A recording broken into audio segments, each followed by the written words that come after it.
Hi, everybody. Welcome to our video today. Now, you all know that I'm a bit of a Disney fanatic, but I also know other Disney experts who love Disney. I'd say maybe as much as I do, or some even more. I don't know if that's possible. So, what I wanted to do is introduce our panel today. Before we even get started, though, you guys, if I can kindly ask our viewers today to hit that like button, subscribe if you haven't done so already, and you're going to have the chance to subscribe to some other Disney channels as well. You guys, you know me, I'm Jen. I've been going to Disney since I was a little kid in the mid 80s. I went all the time with my grandparents. That was like the one special really thing I had. With my late grandfather, especially. I also have really fond memories of going on school trips to Disney, like high school band trip, marching down Main Street. And you know what? I loved it so much that I just kept going over and over. I started when I was 9 years old, and I'm in my 40 somethings now, and I'm still going. I love it that much. It's really special to me. I've probably been about 25 times or so. I've kind of lost count, so I know it really well. I wanted to introduce to you today, we have Doug, Megan, and Susie. Now, some of you might know Doug from some pictures Christmas caroling, because a lot of you know my background is in music in addition to travel, and I have a Christmas caroling company, and Doug is one of my carolers. Megan, I've known for ages. We go way back from lots of interesting retail jobs we've had together in the past, and we became really good friends, and we've even gone to Disney together on a girls only trip and had a super fun time. And Susie, we've known each other since marching band at Westchester University, I want to say. And I didn't get to know you that well when we were in Westchester, but we were both on the Diz boards for the longest time, and we really interacted online a lot. And we've run into each other at Disney World a couple of times, yep. Throughout the years. Yeah. So that's my panel. I wanted to give them each a chance, though, to talk a little bit about themselves and kind of what makes them Disney experts. How many times have they gone? What's Disney to them? So Doug, you're at the top of my screen. So let's begin. I was going to say ladies first, but that's what you'd like. That's fine. The first time I ever went, I was 7 years old, 1987. My very first park ever was Epcot, because my grandfather, who lived in Melbourne, was like, we're going to this new place. So we actually parked at the TTC, Ticket and Transportation Center, and then took the monorail over. So the very first Disney attraction I ever took was the monorail. And I had this weird affinity for, please stand clear of the doors. Por favor, manténgase alejado de las puertas. My wife and I figured it out. We've been there 18 times. I didn't really start going regularly until 1998. My drum and bugle corps was hired by Disney for 4 years in a row to parade down to Cinderella Castle. We'd stop in front of Cinderella Castle, put on a 45-minute show in front of Cinderella Castle, and then I kept going back with my drum corps until 2001. And the next time I went was actually in 2002, when I ended up proposing to my wife at Cinderella Castle, at Cinderella Royal Table, so at the restaurant there. So that restaurant there has a little special place for us. We honeymoon there, and then we regularly go. I'm there all the time. I have my own YouTube channel where I review all kinds of Disney stuff, and I do videos about the things that I like, and I especially love ride POVs, so I do a lot of that stuff. Megan has also a really special romantic connection to Disney World. Yeah, true. That's right. Not just, let me not steal your thunder. Why don't you talk? So I don't have a YouTube channel, but I do teach VIP kids. So if Jen wants to, she can link my referral below the video. So if you guys are interested in VIP Kid and teaching English as a second language to students that live in China, click my link below. I also teach 4th grade in America. I never went to Disney as a child, ever. My first experience in Disney was, I was 21, and it was New Year's Eve. That was our first experience as the biggest crowd possible. Go all in. Exactly, absolutely. My romantic is I was proposed to in front of Sleeping Beauty's castle, and that is in California. That is Disneyland, not Disney World. He conned cast members into clearing it out right before fireworks. So there is no one crowded around the castle. There is no one there. It is him, myself, and every person who was waiting for the fireworks in front of us watching the proposal. We got married in Disney World at the Yacht and Beach Club. I am so jealous. So I've been to Disneyland, Disney World every year since like 2005. And the only reason I missed a year was because of the pandemic. I have the experience with no children. I have the experience with all girls and children. Hey, Susie, so tell us a little bit about your Disney history and about yourself. Well, hello, my name is Susie Harloff. I am a kindergarten music teacher in Indianapolis, and I also work with marching bands and color guards. My husband is a band director out here, and he works with Drum and Bugle Corps. That's one of the reasons we started our YouTube channel. I mean, we do a lot of Disney on it, but there's also a lot of band and drum corps on there as well. So if anyone likes that combination, jump on over. My Disney story begins in 1978. I was 5 years old. My first trip, my family drove down in a station wagon. We stayed at the Contemporary. And then I took a couple of trips in high school, like a high school band trip. My family was actually on America's Funniest Home Videos. The consolation prize for not winning was a trip to Disney. Oh, that I is would so, rather I have take that over $100,000 anyway. So once my husband and I, we got married and we ended up going to Disney on a band trip. We started discovering the escape that Disney was from the crazy busy life. We love that when we go to Disney World, it's home and we don't have to think. Planning is a piece of cake because we've been there. So to be honest, I kind of lost count at 40 trips. I have no idea how many times we've been. And every year we go at least twice. One of those trips is always, of course, with our kids. We have 2 kids. And then we always do mommy and daddy getaway. But that's one of the reasons I wanted to make this video, because we have the luxury of knowing it super, super well, whereas other people don't. People are first timers and they're like, what do I do? What's your tips?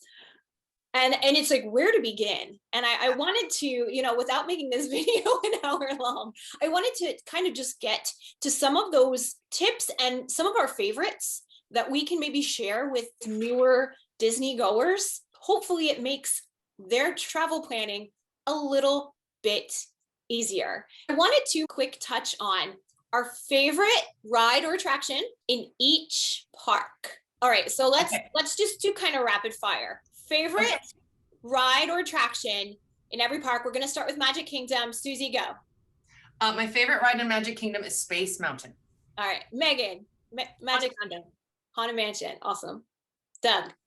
Carousel of Progress. I mean, I named my channel after it. So I got to pick Pirates of the Caribbean. I love pirates. It's like a nostalgia thing for me. Next up, Epcot. Favorite ride or attraction in Epcot. Megan, you first. We skip Epcot any chance we get with kids. With kids. Small children. I skip it. I will do Nemo and Friends as my favorite Epcot ride. Doug? soaring over the world. I agree with you, Doug. Soarin' is also my favorite at Epcot. I really love it. Oh, I love the mug. Those just came out. I just saw those. Those are great. So my favorite ride is Soarin', but my favorite thing to do at Epcot is watch the Voices of Liberty, the a cappella singing group in America. Next up, we have Animal Kingdom. Doug, you're going to start this one. Flight of Passage. Just the Imagineering behind the entire thing, like from queue to exit. There's nothing that's not themed. And then you ride that ride and you really feel like you're doing that whole thing. Flight of Passage. All right. And Susie, what's yours? My favorite ride on all of Disney property, Expedition Everest. That's my wife's favorite. How about you, Megan? The Safari. The Safari. Oh, good choice too. That's great because it's always different. The animals do something different every time. I'm also voting for Expedition Everest. I think it's like the quintessential Disney attraction. One of the things I kind of wanted to point out about Disney, it's not just an amusement park. It's immersive theater. It's an experience. And each attraction or ride, it's not just like a track that you ride on. There's a storyline, there's characters, there's props, there's sets, everything. And to me, Expedition Everest, the backstory of going up, to the mountain to seek the Yeti, in the queue, you're learning about the different expeditions that have gone before you. And then when you go up to get the Yeti gets you. So Disney Hollywood Studios. I'm going to go first on this one because this was a really tough choice for me, but I went with Tower of Terror. Again, really great storytelling, and that drop is thrilling every single time, even when you know where it is. I have to give an honorable mention though to Rise of the Resistance. right before the pandemic hit was our annual Disney trip. And I went on Rise of the Resistance. Disney does immersive theater and experiences, but they took this to such a higher level that I was honestly blown away. Doug, what's your favorite at Hollywood Studios?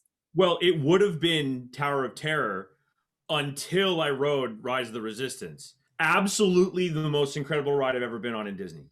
You feel like you are running from the Empire. That room when you step off, it's a queue. It is a queue. And then you step into the room with all the stormtroopers and you're like, oh my God, I'm dead. I'm totally dead. Lots of twists and turns. You have lots of show, and then you do a drop. Like it's got everything. It's my favorite ride in all of Disney World now, and I can't believe how amazing it is. I was blown away. Hey, Megan, what's your favorite at Hollywood Studios? Hollywood Studios is probably the second most kid-friendly park, so we frequent it often.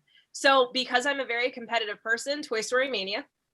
Ooh, my wife kicks my butt at that every time. The mini-themed dinners for little kids. Yeah. The Disney Junior shows. Fantastic. How about you, Susie? Well, if you can't tell, I love thrill rides. So Tower of Terror, I love the fact that I can't not scream when I'm on that ride. Favorite restaurants? Quick service, then table service. Magic Kingdom first. Susie, let's hear from you first. Casey's Corner, get you some corn dog nuggets and sit on the grass on the hub in front of the castle. I'm not a big sit down restaurant person at Magic Kingdom, but be our guest. Just because it's Be Our Guest and you're in Bee's Castle. I'm also not a foodie. My husband and I, we're very bland eaters. So for us, restaurants are more about experience than food. So take that for what it's worth. But excellent. How about you, Megan? So I'm the opposite of you. We don't do quick service in any park. So for me in Magic Kingdom, Be Our Guest, hands down. Doug, how about you for Magic Kingdom? All right. So one thing I call Magic Kingdom a quick service food desert. The cheeseburger spring roll cart. That's right at the entrance to Adventureland, right? Yeah, they just moved it there. But yeah, it was originally like tucked farther back. But my favorite sit-down restaurant is actually Jungle Skipper, the Skipper Canteen. Skipper Canteen. I'm an adventurous eater. I am sort of a foodie. I love Jungle Skippers. And my wife, who is not an adventurous eater, finds things on the menu that she thinks are amazing. They have the one that's called the one that we call chicken because it's like chicken because it is. Yeah. Tastes like chicken because it is. That's it. Thank you. And I was going to say, for me, quick service would be Columbia Harbor House. I discovered the really great seating. If you sit on the second floor in that one area, it's the stretch, the ramp that it goes over the connection between Fantasyland and Liberty Square. So you can watch all the people go past you and it's not crowded up there. And look, no one knows it's there. Yeah. So, and it's good for some like fried shrimp and some French fries or something for lunch if you want that. As far as sit down, I'm with you, Doug. Skipper Canteen. You know, I love Be Our Guest. I won't lie. That's a really fun experience just because you're in the Beast Castle, and I love the West Wing. Let's talk about favorite restaurants in Epcot, because there's a lot to choose from. I'm going to just quick chime in on this because I love the Tangerine Cafe as my quick service choice. This is the restaurant in Morocco. I really love their combination platter. You get like lamb and chicken, you get the tabbouleh, the hummus. And for my sit down, this was a really hard decision.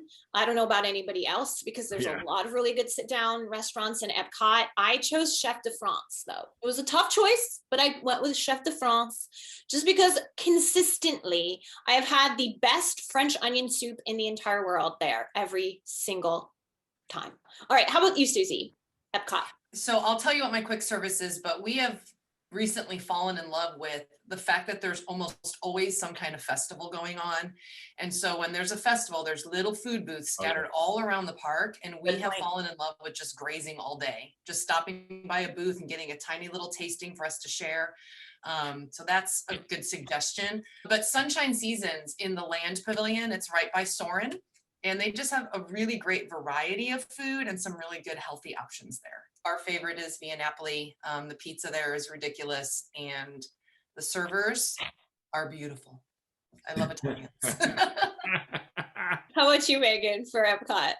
To go off of what Susie was saying, Food and Wine is the best. You can sample anything and everything. So yes, yes, and yes. France is the best for their Grand Marnier slushies.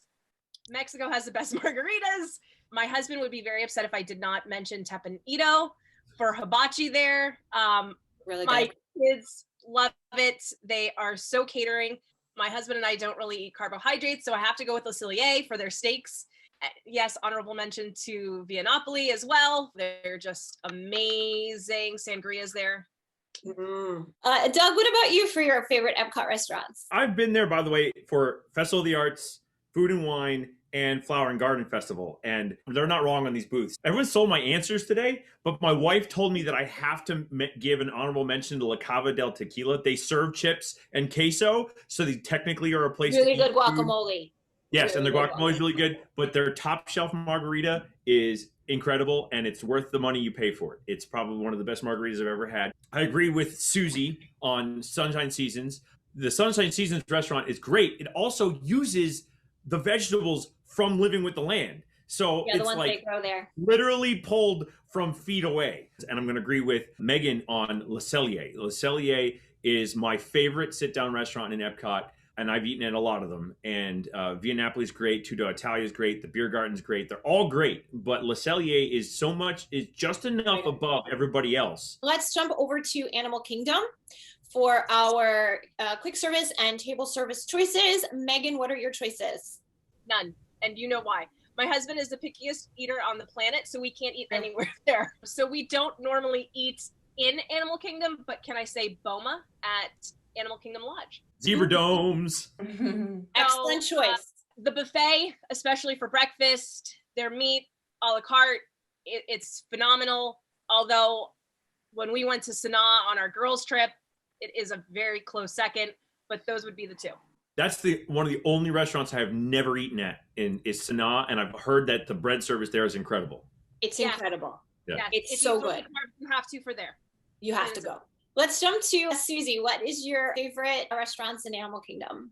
Flame Tree Barbecue, mostly because of the seating. You always walk all the way down to the water where we're sitting and looking across at the best ride ever, Expedition Everest. And they have some good like barbecue pork and onion rings. It's good. And then Yak and Yeti. I am much more adventurous than my husband when it comes to food. So he's never eaten there, but I've gone on some trips with my sister and our daughters. We do our girls' trip that way, and we've eaten at Yak and Yeti a couple times.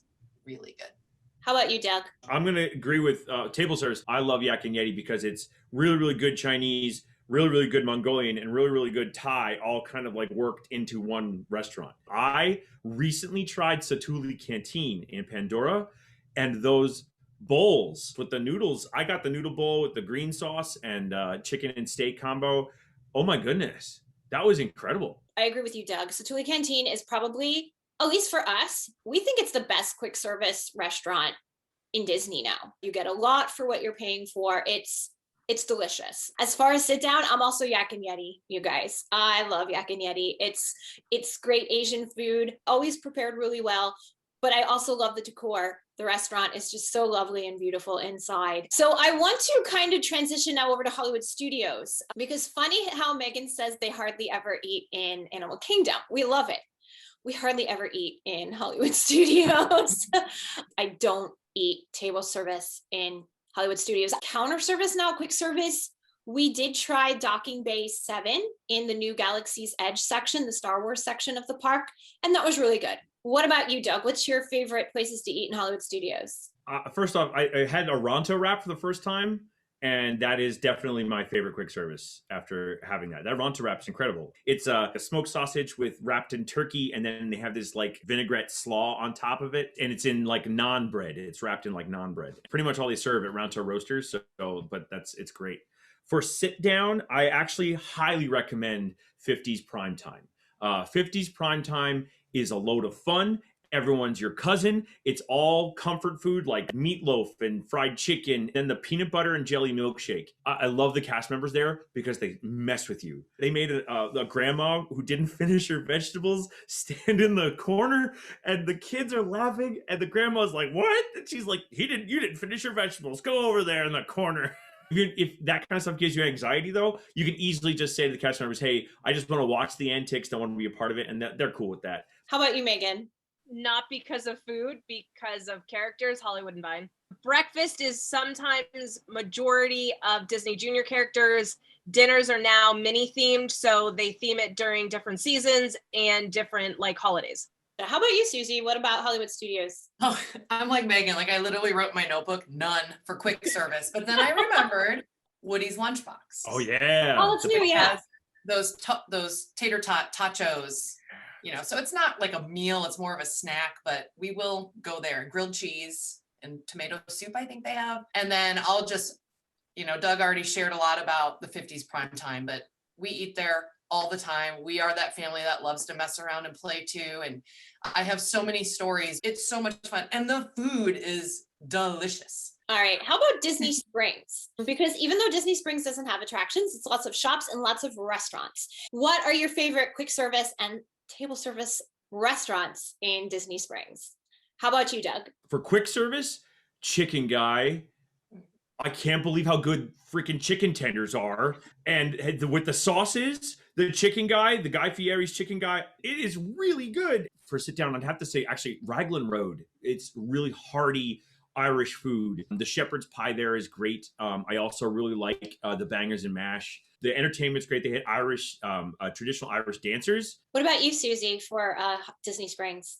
I'm just going to go old school and say Earl of Sandwich. I always loved that place. It's still so good. There's so much variety. Although my son, who lives in Orlando now, loves going to Chicken Guy. He also sings the Polite Pig's praises. On my birthday, we did the Art Smith's Homecoming. It's so filling and so good, and just I've heard it's good. Home cooking. It's good. How about you, Megan? What about Disney Springs? The food trucks by the movie theater, or like your quick service. There was like a grilled cheese truck, and I think my husband got like grilled cheese with brisket.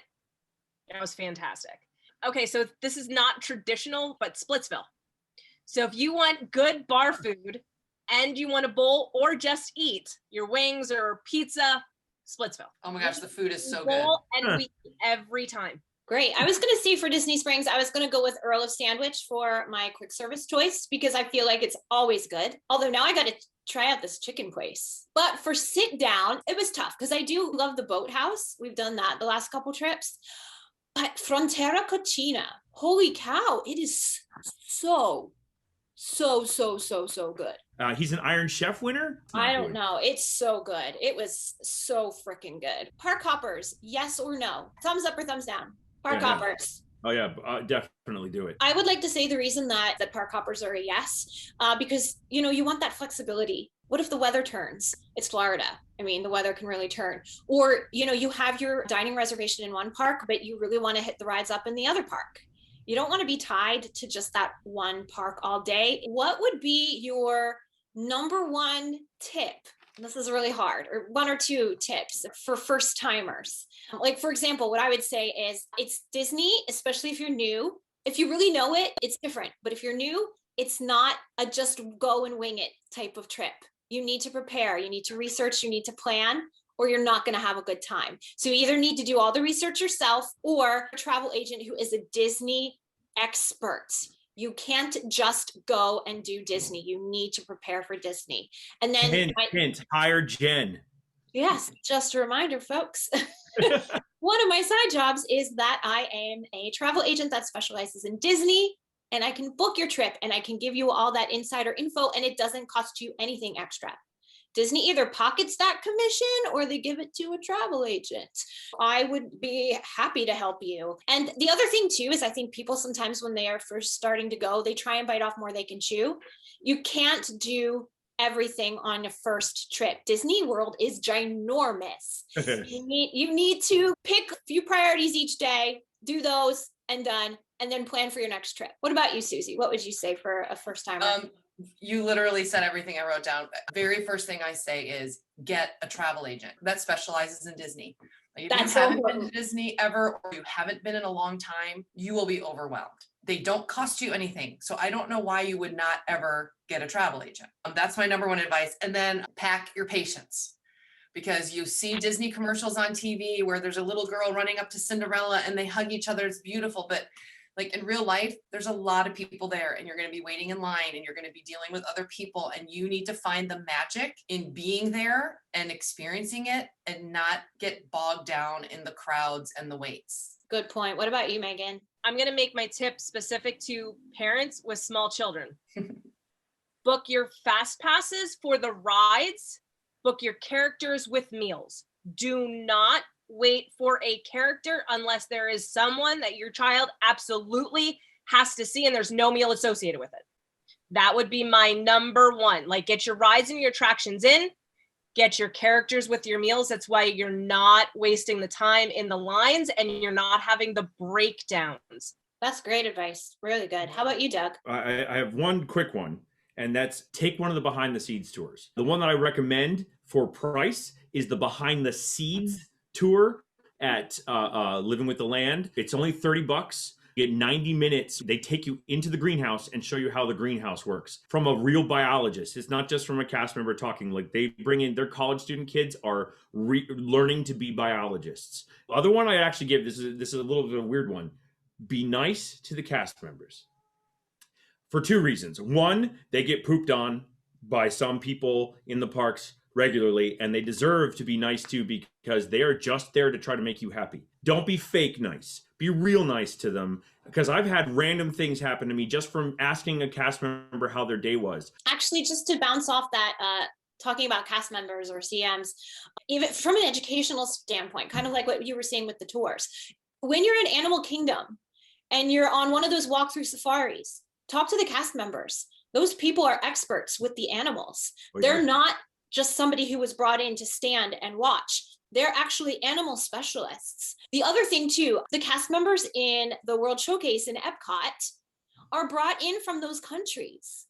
I know I'm dorky in this way. I like to go practice my German with the cast members in Germany. So I wanted to wrap up this first video by asking everybody's favorite Disney song. What's your favorite Disney song, everyone? Susie, oh, you're having a really emotional reaction. I'd love to hear your Disney song. Because Disney music is everything. I mean, I love so many Disney songs, and I'm a singer. I'm not as good of a singer as Jen, but I do love singing. So I have a favorite song that I love to sing, and then I also have a favorite song that I love to listen to. And so my favorite Disney singing song is God Help the Outcasts from Hunchback of Notre Dame. So good. But then my other favorite, like the Disney music that pierces my soul, that I play in the car at full volume, is Illumination's Reflection of Earth, the very best fireworks show of all time that is gone, and I'm so sad, but I love that music.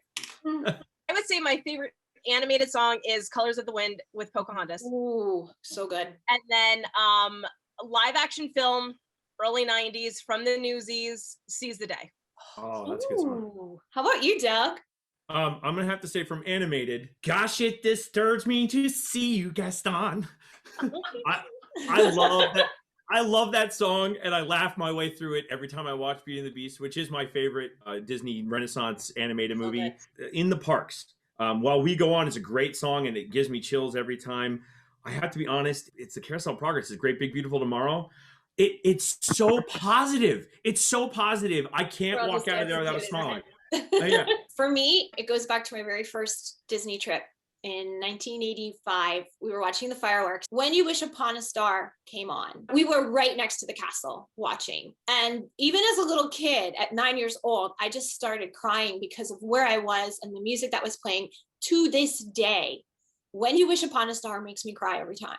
I love it so much. And yes, there's so many good Disney songs. All right, you guys. So hopefully that has helped some folks out there, maybe with some of their trip planning, to hear some of the favorites from some of our experts here today. I want to thank everybody, Susie, Megan, and Doug, for joining me today and talking about Disney. Maybe if you have questions, if you want to just type them down there in the comments. And also, please don't forget, not only can I help you book your Disney trip if you need a little bit of help, I'd also really like if you subscribe to our channel if you haven't done so already. And please check out our links. I'll include those links down below again of all of our guests today. Hopefully we'll see you again really soon. Thanks so much, you guys. Have a magical day.